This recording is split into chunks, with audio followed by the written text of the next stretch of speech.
Subscribe करें हमारे channel गुरुजी 360 को और बेल के आइकन को दबाएं लेटेस्ट वीडियो अपडेट पाने के लिए। हेलो दोस्तों, नमस्कार। मैं अभिषेक आप सभी का स्वागत करता हूं गुरुजी 360 यूट्यूब चैनल में। तो इस वीडियो में आपके लिए वर्दी की तैयारी सीरीज़ का एक और बहुत ही महत्वपूर्ण वीडियो लेके आ गया हूं। तो जिन स्टूडेंट्स ने भी पुराने वीडियोस नहीं देखे वर्दी की तैयारी के, वो डिस्क्रिप्शन में लिंक मिल जाएगी, वहां पर जाकर देख सकते हैं या ऊपर आई बटन पर क्लिक करके उन वीडियोज़ को वॉच कर सकते हैं। ये वीडियो एमपी पुलिस कांस्टेबल की जो भी स्टूडेंट्स तैयारी कर रहे हैं उन लोगों के लिए काफ़ी महत्वपूर्ण है। इस वीडियो में अपन मैथ, रीजनिंग, जीके और जीएस के सभी के कुछ क्वेश्चंस डिस्कस करेंगे जो आपके एमपी पुलिस के एग्जाम में पूछे जाते हैं। तो चलिए अपना पहला क्वेश्चन देखते हैं। आपका पहला क्वेश्चन है कि गंगा नदी को बांग्लादेश में किस नाम से जाना जाता है। गंगा नदी को बांग्लादेश में किस नाम से जाना जाता है? चार ऑप्शन है, पद्मा, मेघना, जमुना या सांको। इन चारों में से बताना है कि गंगा को किस नाम से जाना जाता है बांग्लादेश में। तो इस प्रश्न का सही आंसर हो जाएगा ऑप्शन पहला हो जाएगा, बांग्लादेश में गंगा को पद्मा के नाम से जाना जाता है। ठीक है, तो आपका सही आंसर क्या हो जाएगा? ऑप्शन पहला हो जाएगा। और जमुना जो है वो आपकी किसको जाना जाता है? ब्रह्मपुत्र को जाना जाता है। और मेघना नदी गंगा और ब्रह्मपुत्र की जो संयुक्त जलधारा है उसे मेघना के नाम से जाना जाता है। ठीक है, आपका अगला क्वेश्चन है कि मध्य प्रदेश में केवटी प्रपात किस नदी पर बना हुआ है? तो मध्य प्रदेश में केवटी प्रपात किस नदी पर बना है? ऑप्शन नर्मदा, हथनी, ताप्ती या फिर महाना। इन चारों में से बताना है कि केवटी जलप्रपात किस नदी पर बना है। तो इस प्रश्न का सही आंसर हो जाएगा ऑप्शन चौथा हो जाएगा, महाना नदी पर मध्य प्रदेश में केवटी जलप्रपात बना है।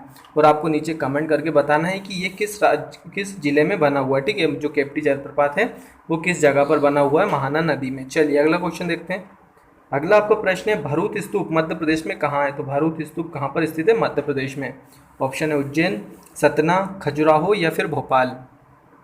तो इस प्रश्न का सही आंसर क्या हो जाएगा? ऑप्शन दूसरा हो जाएगा, सतना में जो है भरूत स्तूप स्थित है। तो आपका सही आंसर क्या रहेगा? ऑप्शन सेकंड रहेगा।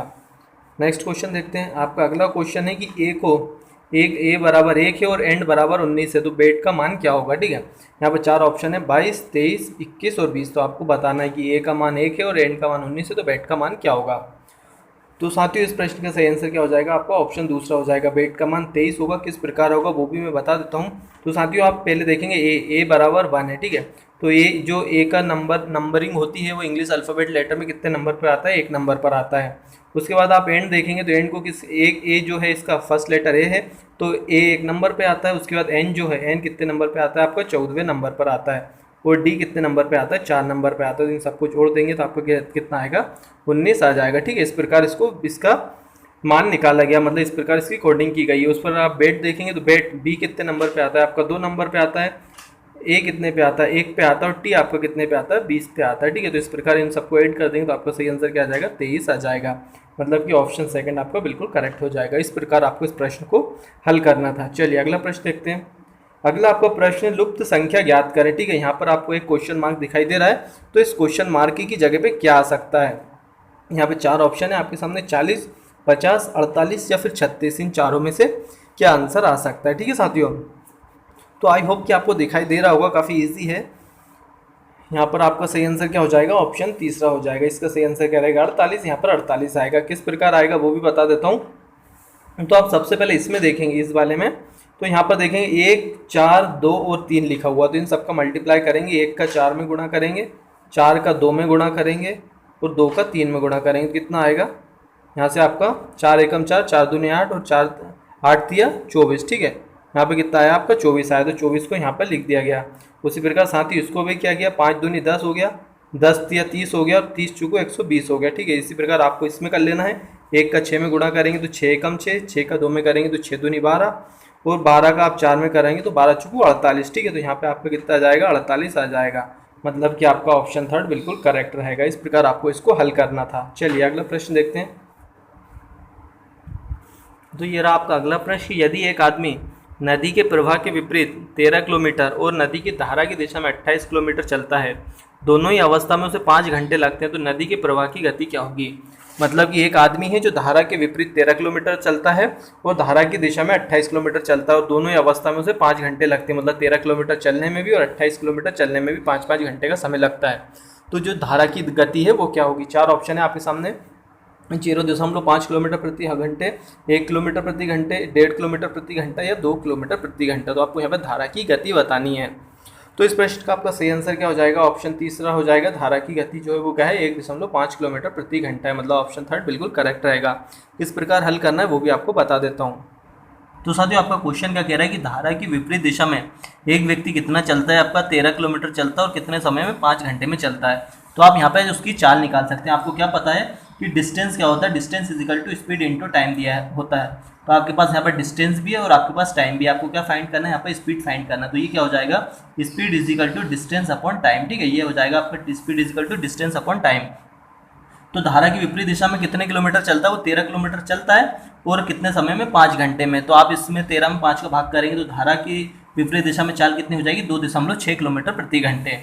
भाई धारा की दिशा में चाल, धारा की दिशा में चाल कितनी हो जाएगी, धारा की दिशा में कुल कितनी दूरी चलता है, वो 28 किलोमीटर की दूरी चलता है और कितने समय में, 5 घंटे में। तो अब 28 में 5 का भाग करेंगे क्या आ जाएगा, 5.6 किलोमीटर प्रति घंटे क्या हो गई, धारा की दिशा में चाल हो गई। ठीक है, धारा की दिशा में चाल हो गई। तो आप धारा की चाल यहाँ से ज्ञात कर सकते हैं। धारा की चाल ज्ञात करने के लिए आपको क्या करना पड़ता है कि धारा की दिशा में जो चाल है उसमें से आपको धारा की विपरीत दिशा में जो चाल है उसमें को माइनस कर दें और 2 से भाग कर दें। तो धारा की दिशा में चाल कितनी है, 5.6 किलोमीटर। तो ये 5.6 किलोमीटर प्रति घंटे और धारा की विपरीत दिशा में चाल कितनी है, 2.6 किलोमीटर प्रति घंटे। तो 5.6 किलोमीटर प्रति घंटे में से आप 2.6 किलोमीटर प्रति घंटे माइनस करेंगे, 2 से भाग करेंगे। तो इन दोनों को आपस में माइनस करेंगे तो 3 आएगा और 3 में 2 का भाग करेंगे तो 1.5 किलोमीटर प्रति घंटे आपकी क्या आ जाएगी, धारा की चाल आ जाएगी। तो धारा की चाल क्या है आपकी, 1.5 किलोमीटर प्रति घंटे। ठीक है, इस प्रकार आपको इस प्रश्न को हल करना था। चलिए साथियों अगला प्रश्न देखते हैं। तो ये रहा आपका अगला प्रश्न कि लोनार झील किस राज्य में स्थित है। लोनार झील का किस राज्य में स्थित है, काफ़ी महत्वपूर्ण क्वेश्चन है। 4 ऑप्शन है आपके सामने, महाराष्ट्र, तमिलनाडु, राजस्थान या फिर आंध्र प्रदेश। इन चारों में से बताना है कि वो कौन सा राज्य है जिस राज्य में लोनार झील स्थित है। तो साथियों ये क्वेश्चन काफ़ी कॉमन है, अधिकतर एग्जामों में पूछा जाता है। तो इस प्रश्न का सही आंसर क्या हो जाएगा, ऑप्शन पहला हो जाएगा, महाराष्ट्र राज्य में लोनार झील स्थित है, मतलब ऑप्शन फर्स्ट बिल्कुल करेक्ट रहेगा। चलिए नेक्स्ट क्वेश्चन देखते हैं। ये रहा आपका 8वां प्रश्न कि दामोदर नदी घाटी परियोजना से कौन से राज्य लाभान्वित होते हैं। तो यहाँ पर आपका क्वेश्चन है कि दामोदर नदी घाटी परियोजना के द्वारा किन किन राज्यों को लाभ पहुँचता है। पहला ऑप्शन है पश्चिम बंगाल और बिहार, बिहार और उड़ीसा, पश्चिम बंगाल एवं उड़ीसा या पश्चिम बंगाल एवं झारखंड। तो वो कौन से राज्य हैं जिनको दामोदर नदी घाटी परियोजना के द्वारा लाभान्वित किया जाता है। तो यहाँ पर 4 ऑप्शन में से आपका सही आंसर क्या हो जाएगा, ऑप्शन चौथा हो जाएगा। पश्चिम बंगाल और झारखंड ऐसे राज्य हैं जो दामोदर घाटी परियोजना के द्वारा लाभान्वित होते हैं। ठीक है, तो ऑप्शन चौथा आपका बिल्कुल करेक्ट रहेगा। अगला आपका क्वेश्चन है कि टिक्का रोग किस फसल में से संबंधित है। तो टिक्का रोग किस फसल से संबंधित है, वो कौन सी फसल है जिसको टिक्का रोग होता है। ऑप्शन है सोयाबीन, बाजरा, धान या मूंगफली।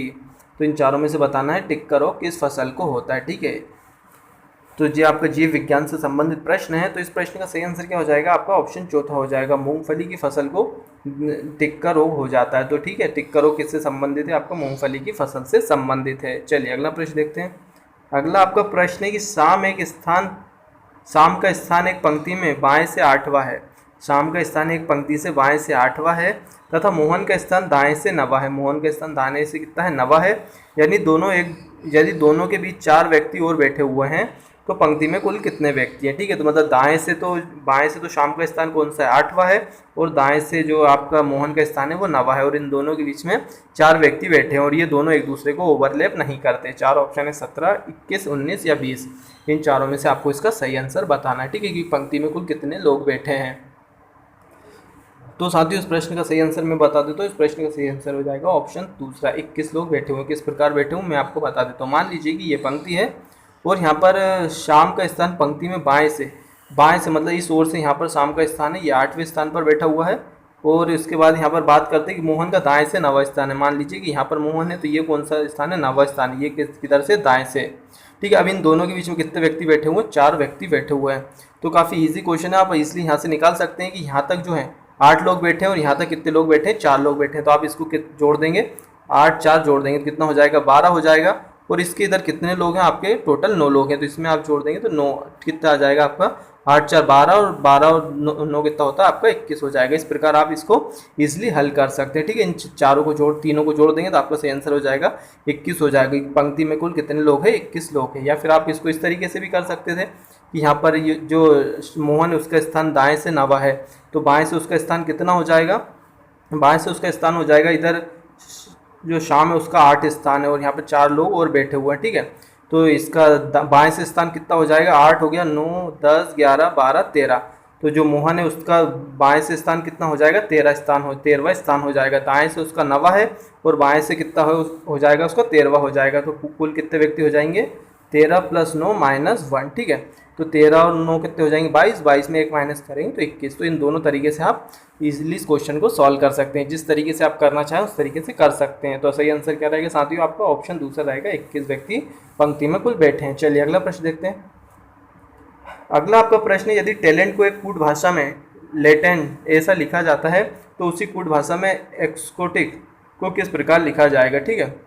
जिस प्रकार टैलेंट को इस प्रकार कोडिंग की जाती है तो इसको किस प्रकार कोडिंग की जाएगी। ये 4 ऑप्शन आपके सामने दिए हुए हैं। कोडिंग डिकोडिंग से भी लगभग 2 से 3 प्रश्न आपके पूछे जाते हैं। तो इसका सही आंसर क्या होगा, तो साथियों इस प्रश्न का मैं आपको सही आंसर बता देता हूँ। इस प्रश्न का सही आंसर रहेगा ऑप्शन तीसरा रहेगा, ठीक है। मतलब OXCTIC इस प्रकार इसको कोडिंग की जाएगी। किस प्रकार कैसे की जाएगी, बहुत ईजी है, मैं आपको बता देता हूँ। तो सबसे पहले आप टैलेंट देखेंगे, टैलेंट के लिए जो कोड यूज़ किया गया वो लेटेंट यूज़ किया गया, ठीक है। तो इसमें आप 6 लेटर हैं, 6 लेटर को आप 2 हिस्सों में इसको डिवाइड कर देंगे। 2 हिस्सों में अगर आप डिवाइड करते हैं इसमें तो यहाँ से आपकी ये 3-3 लेटर हो जाएंगे। तो जो शुरू का पोर्शन है इसको उल्टा रिवर्स करके लिख दिया गया, मतलब LAT, ठीक है, LAT लिखा हुआ है और बाकी जो 3 लेटर है उनको एज इट इज़ ऐसा का ऐसे ही लिख दिया गया, ठीक है। मतलब शुरू के जो 3 लेटर है उनको रिवर्स लिख दिया गया और बाकी जो लास्ट के 3 लेटर है उनको एज इट इज़ लिख दिया गया। तो उसी प्रकार आप एक्सोटिक को देखेंगे तो OXE को आप रिवर्स लिख देंगे, OXE लिख देंगे और जो TIC आप उसको एज इट इज़ ऐसा का ऐसे ही रहने देंगे। तो ठीक है, तो ये आपका क्या हो जाएगा, इसके लिए कोडिंग हो जाएगी, मतलब कि ऑप्शन आपका बिल्कुल करेक्ट हो जाएगा। इस प्रकार आपको इसको हल करना था, ठीक है। चलिए नेक्स्ट क्वेश्चन देखते हैं। आपका अगला क्वेश्चन है कि मालवा की गंगा किस नदी को कहा जाता है। मालवा की गंगा किस नदी को कहा जाता है, ठीक है। 4 ऑप्शन है आपके सामने, नर्मदा, बेतवा, शिप्रा या फिर चंबल। तो इसमें से आपको सही आंसर बताना है कि मालवा की गंगा किस नदी को कहा जाता है इन चारों में से। तो साथियों इस प्रश्न का सही आंसर हो जाएगा ऑप्शन तीसरा हो जाएगा, शिप्रा नदी को मालवा की गंगा कहा जाता है, ठीक है। नर्मदा को मध्य प्रदेश की जीवन रेखा कहा जाता है और बेतवा नदी को मध्य प्रदेश की गंगा कहा जाता है, ये भी आप ध्यान रखें। तो इस प्रश्न का सही आंसर क्या हो जाएगा, मालवा की गंगा किसे कहा जाता है, आपको शिप्रा को कहा जाता है। चलिए नेक्स्ट क्वेश्चन देखते हैं। आपका अगला प्रश्न है, अशरफी महल कहाँ पर स्थित है। अशरफी महल कहाँ पर स्थित है। ऑप्शन है मांडू, उज्जैन, खजुराहो या फिर सतना। तो इन चारों में से आपको बताना है कि अशरफी महल कहाँ पर स्थित है, ठीक है। तो साथियों इस प्रश्न का सही आंसर क्या हो जाएगा, ऑप्शन पहला हो जाएगा, मांडू में अशरफी महल स्थित है, मतलब ऑप्शन फर्स्ट आपका बिल्कुल करेक्ट रहेगा। आपको नीचे कमेंट में बताना है कि अशरफी महल किसके द्वारा बनवाया गया। वहीं उज्जैन की बात करें साथियों तो उज्जैन में 12 ज्योतिर्लिंग में से एक ज्योतिर्लिंग स्थित है, महाकालेश्वर। और मध्य प्रदेश में कुल 2 ज्योतिर्लिंग स्थित है, एक तो महाकालेश्वर में है, उज्जैन में है, और महाकालेश्वर, और एक ओमकारेश्वर में है। उसके बाद खजुराहो में दोस्तों प्रसिद्ध खजुराहो के मंदिर हैं जिनको चंदेल शासकों द्वारा बनवाया गया था। और सतना में आपका प्रसिद्ध क्या है, भरूत स्तूप है और मेहर माता का मंदिर भी है, ठीक है।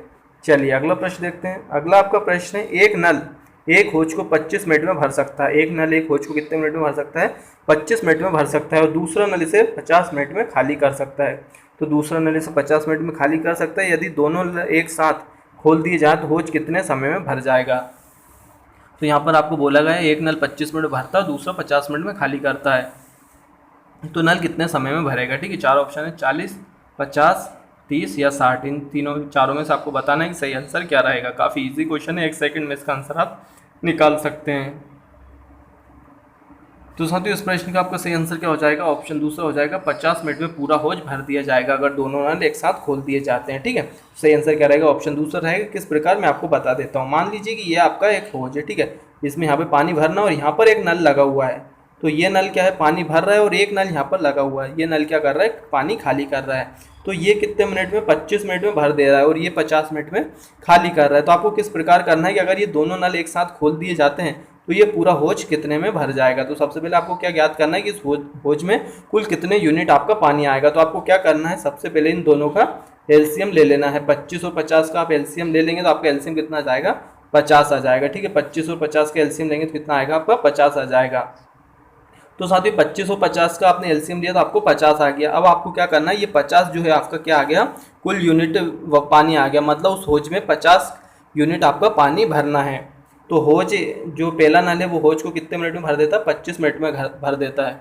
तो 1 मिनट में ये कितने यूनिट पानी भरेगा, 25 में आप 50 में 25 का भाग दे देंगे तो कितना आएगा, 2 आएगा। मतलब कि जो पहला नल है जो पानी भर रहा है वो 1 मिनट में 2 यूनिट पानी को भर देता है, और जो आपका खाली करने वाला नल है वो 1 मिनट में कितने यूनिट पानी खाली करता है। तो आप इस 50 में आप इस 50 का भाग देंगे तो कितना आएगा, 1 आएगा। मतलब कि जो खाली करने वाला नल है वो 1 यूनिट पानी खाली कर रहा है 1 मिनट में, और जो भरने वाला नल है वो 2 यूनिट पानी भर रहा है 1 मिनट में। तो आपका 1 मिनट में कुल काम कितना होगा, मतलब कि एक नल 2 यूनिट भर रहा है और एक नल कितने यूनिट माइनस कर रहा है, 1 यूनिट माइनस कर रहा है। मतलब 1 मिनट में आपका 1 यूनिट पानी उसमें भरा रहा है, और आपको कुल कितना पानी भरना है, 50 यूनिट पानी भरना है। तो 1 मिनट में 1 यूनिट पानी भर रहा है आपका, तो 50 यूनिट पानी कितने देर में भरेगा, आपका 50 मिनट में भर जाएगा। आपको इस प्रकार से इस प्रश्न को हल करना था। चलिए अगला प्रश्न देखते हैं। अगला आपको प्रश्न है कि द्रव्यमान संख्या किसका योग है। द्रव्यमान संख्या आपका किसका योग है। ऑप्शन है प्रोटॉन का, इलेक्ट्रॉन और प्रोटॉन का, इलेक्ट्रॉन और न्यूट्रॉन का, या प्रोटॉन और न्यूट्रॉन का। ठीक है, इसमें से आपको बताना है कि द्रव्यमान संख्या किसका योग है। तो साथियों आपका सही आंसर क्या हो जाएगा इस प्रश्न का, इस प्रश्न का सही आंसर हो जाएगा ऑप्शन चौथा, द्रव्यमान संख्या आपकी प्रोटॉन और न्यूट्रॉन का योग होता है। मतलब ऑप्शन 4 बिल्कुल करेक्ट रहेगा। अगला प्रश्न देखते हैं आपका कि ध्वनि के किस लक्षण के कारण ध्वनि मोटी या पतली होती है। किसी की ध्वनि मोटी या पतली होने का क्या कारण है।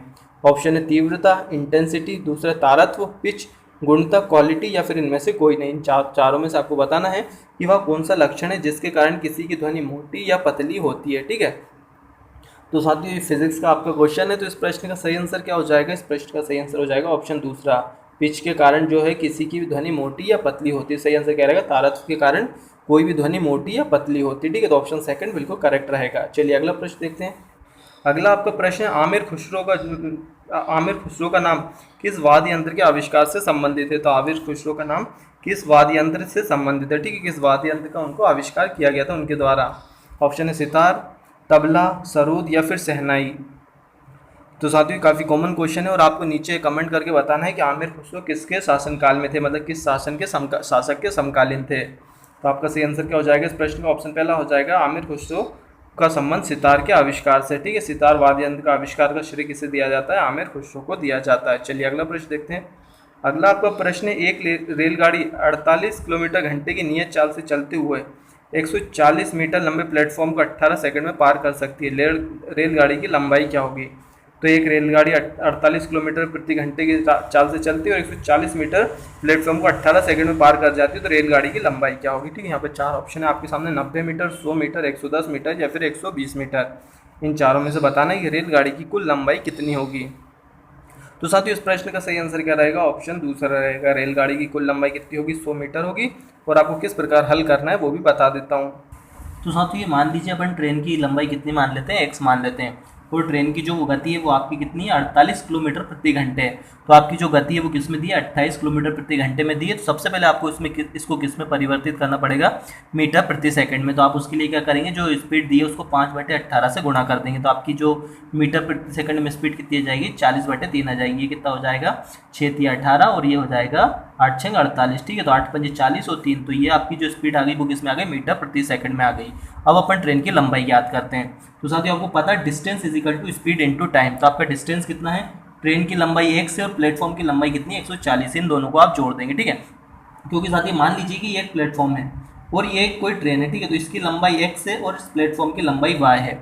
तो जितने समय जो दिया हुआ, जैसे कि 18 सेकंड दिया हुआ, उस 18 सेकंड में ये ट्रेन कितनी दूरी पार करेगी।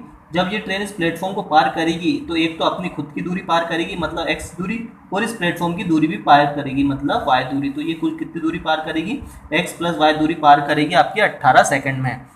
तो आपको x तो पता नहीं है, ट्रेन की दूरी आपको पता नहीं है, बट आपको यहाँ पर y पता है। प्लेटफॉर्म की लंबाई कितनी है, 140 है, और आपकी स्पीड कितनी है, 40/3 मीटर प्रति सेकंड, और समय कितना है आपका 18। यहाँ पर आपका समय है, तो यहाँ से ये इसमें 3×6 18 हो जाएगा। तो x + 140 बटे कितना हो जाएगा, 240 हो जाएगा। इसमें आप 6 में 40 का गुणा करेंगे तो 240 हो जाएगा।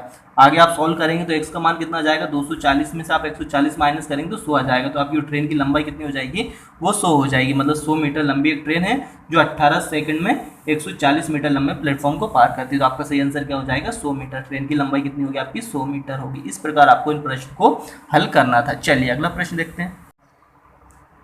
ये रहा आपका आज का आखिरी और अंतिम प्रश्न कि बुंदेलखंड पठार की सबसे ऊंची चोटी कौन सी है। ठीक है, बुंदेलखंड पठार की सबसे ऊंची चोटी कौन सी है। ऑप्शन है धूपगढ़, अमरकंटक, सिद्ध बाबा या इनमें से कोई नहीं। तो आपको बताना है बुंदेलखंड पठार की सबसे ऊंची चोटी कौन सी है। तो इस प्रश्न का सही आंसर हो जाएगा ऑप्शन तीसरा हो जाएगा, सिद्ध बाबा जो है वो बुंदेलखंड पठार की सबसे ऊंची चोटी है। ठीक है। और जो धूपगढ़ है जो मध्य प्रदेश की सबसे ऊंची चोटी, धूपगढ़ किस पठार की किसकी ऊंची चोटी है? मध्य प्रदेश की सबसे ऊंची चोटी कौन सी हो जाएगी? धूपगढ़। और बुंदेलखंड पठार की कौन सी है? सिद्ध बाबा स्थित है। और आपको बताना है कि धूपगढ़ किस जगह पर स्थित है। ठीक है। तो साथियों ये थे आपके कुछ महत्वपूर्ण प्रश्न जो अपन ने डिस्कस करे। इस टाइप की प्रश्न आपके एमपी पुलिस कांस्टेबल के एग्जाम में पूछे जाते हैं। और इस प्रकार इसी पैटर्न पे आपको तैयारी करनी है। अगर आप इस पैटर्न पे तैयारी करेंगे तो आप इजीली 80+ स्कोर कर पाएंगे। ठीक है। आशा करता हूँ आपको वीडियो जरूर पसंद आया होगा और वर्दी की तैयारी सीरीज आपकी रेगुलर चलती रहेगी। तो आप चैनल को सब्सक्राइब कर दें और वीडियो को लाइक कर दें। मिलते हैं अगले वीडियो में। जब तक जय हिंद, जय भारत, वंदे मातरम।